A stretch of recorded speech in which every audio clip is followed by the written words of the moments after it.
Cheers and jeers welcome Teresita Leonardo de Castro on her first day as the new Chief Justice. But haters gonna hate as she has two words for them. Move on. Dale De Vera has the story. Supreme Court employees cheered the arrival of the new Chief Justice Teresita Leonardo de Castro on Tuesday.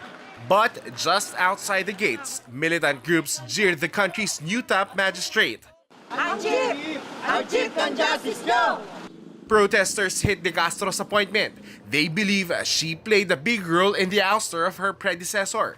But de Castro only shrugged off insinuations that her appointment was reward for voting to oust former Chief Justice Maria Lourdes Sereno.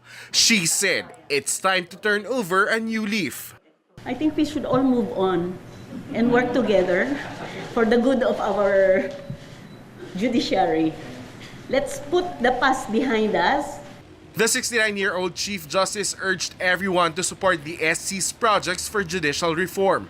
Prior to her appointment, de Castro said she had bannered the establishment of family courts. She claimed to have gained the support of Congress to fund these courts in 2016 when she led the High Court's Committee on Family Courts and Juvenile Concerns.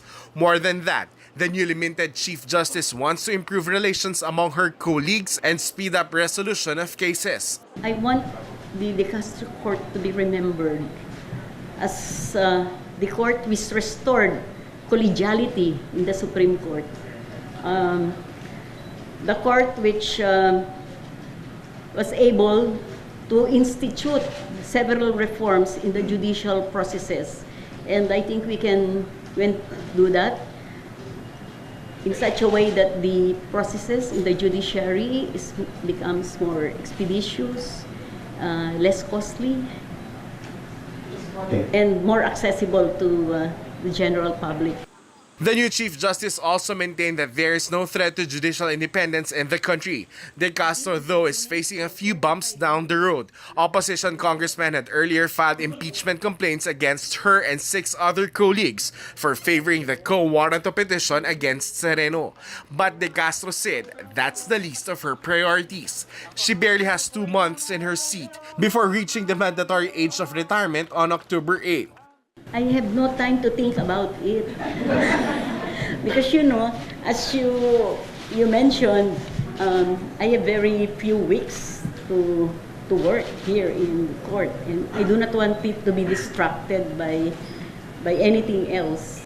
Congress has formally referred the complaints to the Justice Committee on Tuesday. The committee will start hearing them next week to determine if they're sufficient in form and substance. Reporting for News 5, Dale De Vera, We Are One News.